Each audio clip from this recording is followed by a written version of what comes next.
In the city of Buenos Aires, within the bustling train station, our movie begins with blurry memories of a parted couple bidding each other farewell. The man, loaded with his baggage, steals one last glance back at his lover as he boards the departing train. The train starts moving, and compelled by an irresistible impulse, the woman endeavors to pursue her beloved, running after him. Their hands touch the barrier of glass, a fleeting connection broken as the train gains speed. Left in its wake, the woman bears a sorrowful countenance. These poignant moments, etched in the memory of Detective Benjamin Esposito for a quarter-century, resurface abruptly as he redirects his focus. Determined, he focuses on his duty with a newfound vigor. It is his resolve to write a novel delving into a real and grim 1974 case, a horrible, grotesque, and indescribable crime, lacking the tangible evidence to close the chapter on the culprit. With a pen in hand, Benjamin grapples with the narrative, a struggle of writing, revising, and erasing lines, unable to focus. Contemplating the past proves exhausting. He writes the pivotal date that altered the course of his life as well as his career as a justice agent, June 21st, of the year 1974. In the following few moments, we glimpse into Liliana Colado's ordinary life. She was a young, joyous wife, eagerly planning her first vacation with her husband. On the fateful morning, they shared breakfast, laughter, and dreams. Little did she know that it was her last. Soon enough, pain and misery followed. Struggling to put the details of the crime and its aftermath into words, he finds himself tearing up pages with heavy sighs. Seeking solace in sleep, he hopes for a clearer vision to resume writing another day. The following day, Ben visits Irene, an old friend and former courthouse boss. Warmly welcomed, he shares news of his novel. Despite doubting his writing skills, Ben explains that revisiting the haunting Morales case through his words will help him make sense of it. Irene's face shifts from warmth to shock as she reads the few pages, acknowledging the challenge posed by Ben's messy handwriting. In a gesture of support, Irene retrieves a vintage typewriter from the bookshelf, advising Benjamin to start anew and avoid procrastination. Admitting his feeling of being lost, Ben receives guidance from Irene, who encourages him to begin with the most vivid memories. For Benjamin, Irene marked the true beginning. The first moments he laid eyes on her surged to the surface. With a vivid memory, he recalls her entrance, captivating in a beautiful red dress and adorned with a wide smile, introduced as his new boss. All he could do was gaze in awe, astonished by her charm. Irene warmly greeted him, as well as his partner, Pablo Sandoval. Since then, Benjamin has been deeply in love with Irene. One day, while Benjamin and Pablo are engrossed in examining files at their office, a new case arrives at the courthouse, a homicide. Pablo, upon learning about the case, instructs their assistant to contact the other team, emphasizing that it is their turn to handle it. However, Romano, Benjamin's rival, informs them that he has just been assigned another case. After a brief confrontation, Benjamin resigns to the twists of fate and proceeds to the crime scene. Upon reaching the location, the inspector welcomes Benjamin, who couldn't help but vent his frustrations about Romano's provocative behavior. However, his grievances dissipate into grim reality upon witnessing the harrowing scene. A brutally murdered victim named Liliana Colado, who had endured unspeakable As Benjamin surveys the photographs of the young victim scattered throughout the room, the profound tragedy of her untimely demise renders him momentarily speechless, his soul gripped by the profound anguish of the situation. The ghastly scene that Benjamin witnesses continues to haunt his thoughts relentlessly. What adds a layer of complexity to the crime is the absence of any witnesses. Only a neighbor hints at the presence of two masons working nearby, but they have been missing for the past 2 days. Subsequently, accompanied by the inspector, Benjamin pays a visit to Ricardo Morales, Liliana's husband, who holds a position as a bank clerk. Learning about his wife's murder shatters Ricardo, rendering him incapable of grasping the loss of his life partner. During the interrogation, Ricardo, still in shock, provides brief and stammered responses. Regrettably, he has no clue as to who could commit such a horrendous act. When questioned about his peculiar habit of going home for lunch every day, Ricardo explains that he and his wife enjoy an afternoon show, and watching it together is a cherished routine that now adds to his grief. In the subsequent scene, we find Benjamin in his office grappling with a malfunctioning typewriter, seeking assistance to fix it. However, fate has its own twists, and more than 2 decades later, that same typewriter stands present, now used for composing novels. In the unfolding sequence, confined within the office walls, Irene, Benjamin, and Pablo immerse themselves in discussions when their chief makes an appearance to sign crucial documents. Precisely at that moment, Romano strolls in with an air of pride and a sly smile, trumpeting his triumph in solving the case. He brags about his team successfully apprehending the culprits, 2 construction workers. The revelation strikes Benjamin and his colleagues as peculiar and unforeseen, prompting Benjamin to take matters into his own hands by personally visiting the prison. Upon arrival, the policeman informs Benjamin that the 2 suspects have confessed. However, adopting a harsh and incisive tone, Benjamin insists on a closer examination. It is during this scrutiny that he uncovers the unsettling truth. Both innocent men are coerced into confessing, igniting Benjamin's seething rage. With his blood boiling, Benjamin storms back into the office to confront Romano, accusing him of corruption. In response, Romano dismisses the two workers, labeling them as lowlifes. Pushed to his limits, Benjamin launches an attack on Romano, prompting their co-workers to intervene and attempt to separate the two adversaries. Amid the chaos, Benjamin issues a stern threat to Romano, vowing to file a complaint that could potentially end his career, escalating tension in the workplace. Curious about Pablo's whereabouts, Benjamin discovers that his partner seeks refuge in the bar. While grappling with alcoholism, Pablo often retreats to the bar during challenging moments. Disheartened to witness his friends succumb to alcohol, Benjamin, ever the loyal companion, assists him home. However, when he arrives at the doorstep that night, Pablo's wife bars his entry, pointing to his drunken state and laying blame on Benjamin.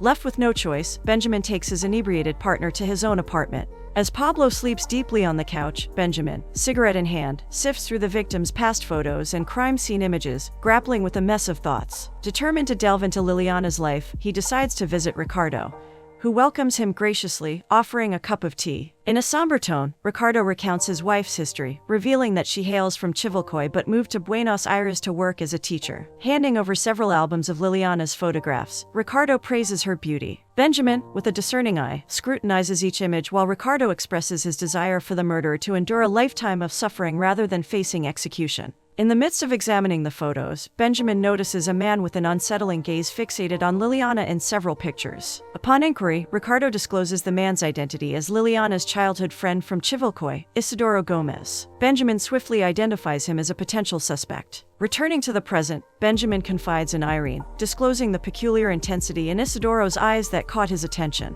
He describes the profound yearning and obsession reflected in those eyes. Intrigued, Irene questions his decision to revisit this old case after so many years. Benjamin admits that for 2 decades, he was entangled in various responsibilities. Now, in retirement, he finds himself with nothing else to do but confront the demons of his past. Meanwhile, Ricardo, burdened by ceaseless thoughts, calls Isidoro's house, answered by his mother's voice on the other end. With a heavy heart, he conveys Isidoro's job inquiry, only to discover that Isidoro has been absent from Chivilcoy for a month, now toiling on a construction site in Buenos Aires, near Lanús, news that deeply saddens Ricardo. Seizing the moment, he inquires about Liliana, mentioning her as the one who recommended him. The mother reveals their past as childhood sweethearts, recounting how Isidoro remained emotionally bound to her, unable to move forward since her departure. Overwhelmed, Ricardo loses his composure, breaking into tears before abruptly ending the call. Despite the emotional upheaval, this revelation becomes a valuable clue in tracing Isidoro's whereabouts. Pursuing the lead, Benjamin and his colleague, Pablo, arrive at the construction site, only to find that Isidoro is conspicuously absent. After obtaining his home address, it becomes apparent that Isidoro has managed to slip away without a trace. The site's owner discloses that Isidoro abruptly left the night before following a mysterious phone call. In the following days, Benjamin approaches his boss, seeking a warrant to search the mother's house, in hopes of finding clues about Isidoro's whereabouts, assuming that perhaps he reached her through letters. The boss, however, declines his request, mentioning a lack of evidence and deeming it purely an assumption, much to Benjamin's disappointment. Undeterred, Benjamin turns to Pablo for assistance, who is already engrossed in his drunken habit. Promising to lend him money in exchange for a favor, Benjamin and Pablo make a deal. Both end up visiting the mother's house, determined to forego the proper procedures. The scene unfolds as they wait in the car for the lady to emerge. Pablo steps out briefly to retrieve himself just as the lady exits her home with her dog. In that instant, Benjamin cautiously sneaks into the house, meticulously avoiding being caught. He sifts through magazines and cabinets until he finally discovers a concealed stash of letters from the suspect to his mother beneath a drawer full of clothes. Unbeknownst to Benjamin, Pablo suddenly joins him, causing an abrupt and intense startle. Although Pablo is tasked with keeping watch and warning Benjamin of the lady's return, he reassures him that she is still engrossed in the grocery store and won't be back for a while. As they scrutinize the letters, no address is found, prompting Benjamin to search the trash for envelopes, but his efforts prove fruitless. At that precise moment, the lady returns home, prompting both Benjamin and Pablo to conceal themselves. Seizing the opportune moment, they successfully evade not only detection but also the lady's aggressive dog. Fortunately, the lady remains oblivious to their presence. On the journey back, Benjamin discovers that Pablo has taken the letters with him, much to his frustration. However, back at the office, Benjamin meticulously pores over the letters, hoping to uncover a clue about the suspect's whereabouts. Unfortunately, the letters contain only mundane names and topics, leaving Benjamin defeated and without a breakthrough. Nevertheless, fate has its own word. Summoned to his office, the judge is met with disconcerting news from the local police. 2 of his agents have reportedly been spotted in Chivilcoy. Initially defiant in the face of accusations,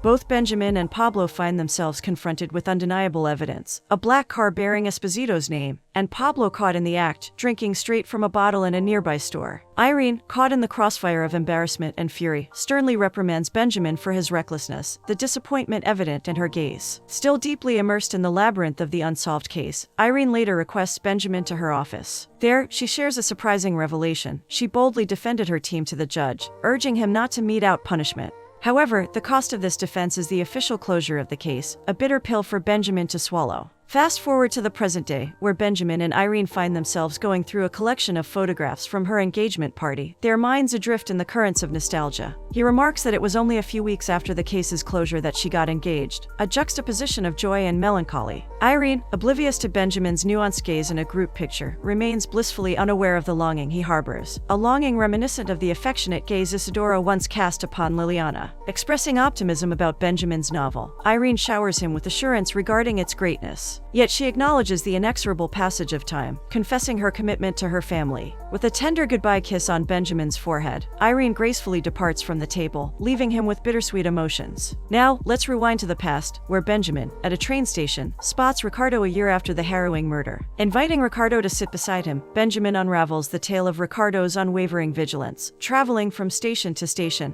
patiently awaiting the suspect. Tearfully, Ricardo confesses to the gradual fading of memories of his wife, despite fervent attempts to recollect the details of their final moments together. Moved by Ricardo's devotion, Benjamin and his partner Pablo plead with Irene to reconsider reopening the case. With a heavy heart, Benjamin admits that after his wife's passing, Ricardo remained and is still stuck in time, his eyes reflecting an enduring and pure love. Irene's gaze mirrors that same love as she looks at Benjamin. Ultimately, Irene reluctantly agrees to resume the case. Determined to find the culprit, Benjamin heads to his office, searching for Isidoro's letters, only to discover that they are missing. At the usual bar, he finds Pablo engrossed in his daily habit. He shares a profound truth that while one can alter everything in life, his face, his home, his religion, his God, the core of one's true passion remains steadfast and unchanging. The discussion takes an unexpected turn as Pablo, with the help of his bar friends, unravels the mystery behind the names embedded in Isidoro's letters. They are none other than football players of a team that the suspect ardently supports. Fueled by this newfound revelation, Benjamin and Pablo embark on a month-long journey, immersing themselves in the pulsating energy of the team's games. Despite their vigilance, Isidoro, the shadowy figure at the heart of the investigation, remains elusive. Undeterred, they persist in attending all of the games. It is during a particularly intense match that their perseverance bears fruit. After searching for a long time, they finally spot him in the crowd and embark on a pursuit. Initially, he manages to flee. However, both Benjamin and Pablo relentlessly keep running after him, determined even when he resorts to physical violence in the restroom. Devoid of an alternative path, he ends up crossing the field, only to be eventually caught by the stadium's security guards. Upon his immediate arrest, he was held in custody for 3 days. On the scheduled day for interrogation, neither the judge nor Pablo arrived. Although Benjamin is eager to proceed without them and convinces Irene, she insists on adhering to protocol and waiting for their presence, trying to convince her. He unintentionally opens her shirt's button. Ever stubborn, Benjamin ignores her words and goes on with the interrogation. Isidoro, however, displays a shocked face upon learning about Liliana's death. He acknowledges knowing her from their childhood but vehemently denies any involvement in the heinous acts of rape or murder. Irene joins the room, informing Benjamin that Pablo is nowhere to be found, and as they discuss the situation, she notices the suspect's inappropriate gaze towards her chest. In response, Irene swiftly takes charge of the interrogation. She starts insulting the suspect's masculinity, asserting that he lacks the physical strength and virility requisite for committing the crime. She compares him unfavorably to the victim's secret boyfriend, claiming that the latter is more sturdy than he is. In the midst of Benjamin's evident confusion and inability to decode her actions, he goes with the flow. At that exact moment, Pablo storms into the scene with palpable fury, issuing threats to the suspect. However, security guards swiftly intervene, restraining Pablo and escorting him out. The suspect, incited by Irene's provocations, reaches a boiling point and slaps her. Such an act serves as evidence of committing the crime, and he proudly boasts that he raped and slayed the victim. In the following scene, we portray Benjamin engrossed in contemplation when Irene unexpectedly interrupts his thoughts. She expresses her eagerness to read his novel when finished, much to Benjamin's delight. He suggests talking for a while, but Irene informs him of the need to return to sleep, for she has an upcoming demanding day. In the next sequence, we depict Ricardo watching the television until, all of a sudden, he catches sight of a scene that prompts him to urgently call Benjamin. Benjamin is taken aback as Ricardo urges him to watch television, revealing the unexpected appearance of Isidoro, much to Benjamin's surprise. Despite facing conviction, Isidoro found an unexpected release issued by Romano. Astonishingly, the newly freed killer secured a position within the security team of Argentina's recently elected president. In a swift reaction, Benjamin and Irene hurriedly confront Romano. Benjamin storms into the office, seething with anger, challenging Romano about the dubious decision. Romano attempts to justify his actions by praising Isidoro's intelligence, deeming him an adept spy. This revelation leaves Benjamin and Irene dumbfounded, realizing the unsettling reality of a corrupt federal agent. Romano further mocks them, urging Irene to step aside from the conflict between him and Benjamin. He belittles Benjamin, emphasizing disparities between him and Irene in education, wealth, and status, leaving both Benjamin and Irene disgusted but powerless. Defeated, they leave the office. There seems to be no recourse. After the intense encounter, they enter the elevator, only to be unexpectedly joined by Isidoro. The atmosphere grows tense as Isidoro, without uttering a word, subtly reveals a gun, an ominous threat hanging in the air, disturbing both Benjamin and Irene. Subsequently, in a meeting with Ricardo, Benjamin reluctantly discloses the disheartening news that his wife's murderer had been set free. Despite Benjamin's earnest desire to pursue justice, he finds himself at a loss for a plan. Ricardo, visibly saddened yet wearing an enigmatic expression, expresses gratitude for Benjamin's efforts and bids him farewell, leaving an intriguing sense that he has something up his sleeve. Leaving Pablo sleeping on the couch, he embarks on a journey that unknowingly drives him into a sequence of events beyond his control. Upon reaching the apartment, tensions flare as Pablo's wife confronts Benjamin with furious accusations. Despite his attempts to persuade her, she sternly warns him that this intervention marks the last one to free her husband from his self-destructive habits. Little did she anticipate the tragic significance of those words. As the broken door reveals a scene of disarray, Benjamin enters with cautious trepidation. The flipped-over pictures hint at a disturbance that surpasses mere disorder. Desperation fills the air as he calls out for Pablo, receiving no answer. With each step towards the room, Benjamin's dread grows. The devastating reality unfolds before his eyes, the lifeless body of his dear friend lying on the bed. Shockwaves of grief surge through him, and he breaks down in tears and anguished cries that echo through the apartment. In that tragic moment, as Benjamin grapples with his loss, Pablo's wife rushes towards her husband. Her shock is evident. The unforeseen twist in the story has thrown Benjamin into a profound change, an unwelcome transformation beyond his control. After that heartbreaking incident, filled with concern for Benjamin's safety, Irene swiftly makes a plan to get him out of the city, anticipating Isidoro's pursuit. He will be staying with Irene's cousins. Despite Benjamin's reluctance to leave her side, she insists, accompanying him to the train station, a poignant scene etched in their shared history. Their eyes speak volumes, yet their lips remain sealed. Benjamin, burdened by unspoken emotions, hesitates, grappling with the complexity of the moment. Gathering every ounce of strength, he departs, his gaze fixated on Irene. Tearfully, she can't resist chasing after him. Hands connecting on the glass, a fleeting moment swallowed by distance. Fast forward to the present, Irene completes reading Benjamin's novel. Overwhelmed by the depth of emotions in its final scene, tears well in her eyes as she questions why he didn't take her along. Regretful, Benjamin meets her gaze in silence, words failing to capture his feelings. To lighten the mood, Irene inquires about the subsequent 10 years. Playfully, Benjamin recounts counting llamas in a remote province. Returning to Buenos Aires a decade later, he discovers Irene is married with 2 children. The revelation is met with a tinge of sadness. Irene wonders about his own marriage to a wealthy girl. But Benjamin confesses that he never loved anyone but her, leading to the failure of his marriage. Drawing closer, he gazes longingly, admitting that he no longer wants to lead an empty life. This time, Irene is left speechless, her words swallowed by the weight of unspoken emotions. The following day, the duo embarks on a mission to trace both Isidoro and Ricardo. Isidoro's whereabouts have remained unknown since 1975, but luck favors them with Ricardo's address. In the ensuing scene, we depict Benjamin's journey to Ricardo's secluded house, located in a remote area. Upon arrival, he breaks the silence with the honk of his car horn, catching the attention of the property's owner. Ricardo emerges, his countenance bearing the undeniable marks of the passage of 25 years, etched lines that narrate the story of time. A moment of surprise flashes across Ricardo's face, clearly unprepared for this unexpected visit. His expressions swing between confusion and awkwardness as he extends an invitation for Benjamin to step inside. Within the confines of Ricardo's house, Benjamin discovers the truth. Ricardo now lives alone, having forsaken the prospect of remarriage. Ricardo unravels the story of a fresh start, explaining his decision to relocate to another branch of the bank. As the two engage in a conversation, Benjamin discerns that Ricardo, despite the passage of time, still proudly displays his late wife's images on the shelves. Extending a copy of his novel, Benjamin watches intently as Ricardo peruses its contents. However, the advice that follows encourages Benjamin to relinquish the grip of the past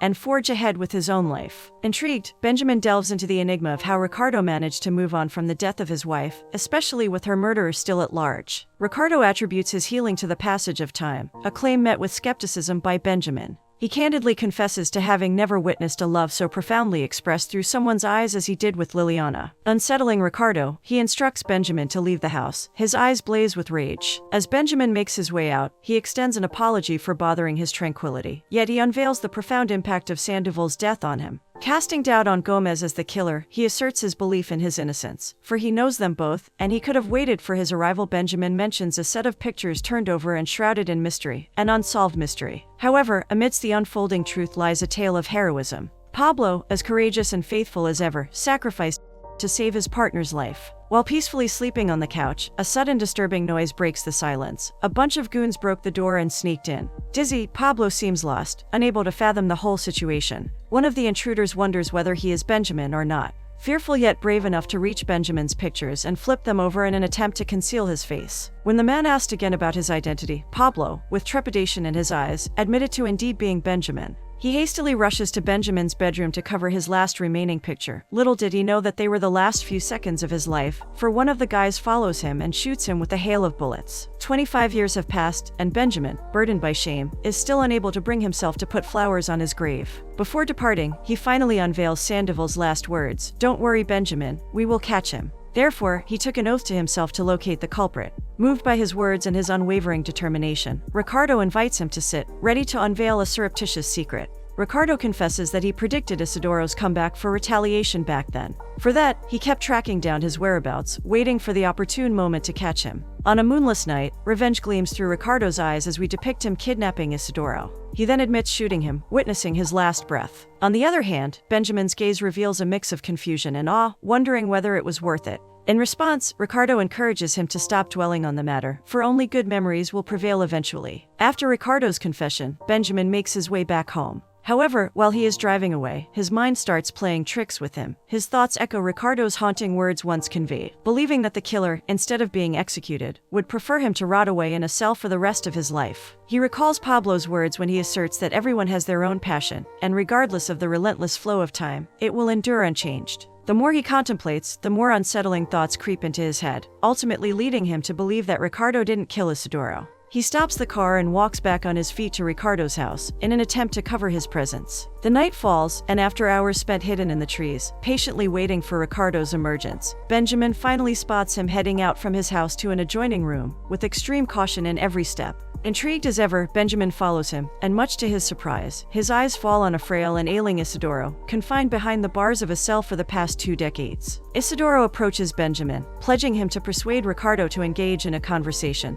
for he has been silent and withdrawn from people for a long time. Benjamin, speechless in the face of his bewilderment, departs, leaving Ricardo in huge trouble. Giving his own brand of justice to the suspect will eventually lead him to jail. Soon after, back in Buenos Aires, Benjamin gathers his courage and visits his partner's grave, honoring his memory with a bouquet of flowers and a heartfelt prayer. In the final act of this dramatic movie, we depict Benjamin storming into the courthouse, rushing towards Irene's office. Once he walks in, Irene greets him with a warm smile. In a moment of vulnerability, he confesses that no matter how complicated their story will be, he is undeterred from surfing the tumultuous waves of love. His gaze speaks volumes, reflecting a promise of unwavering commitment. And therefore, the movie is sealed with radiant smiles and hearts brimming with affection.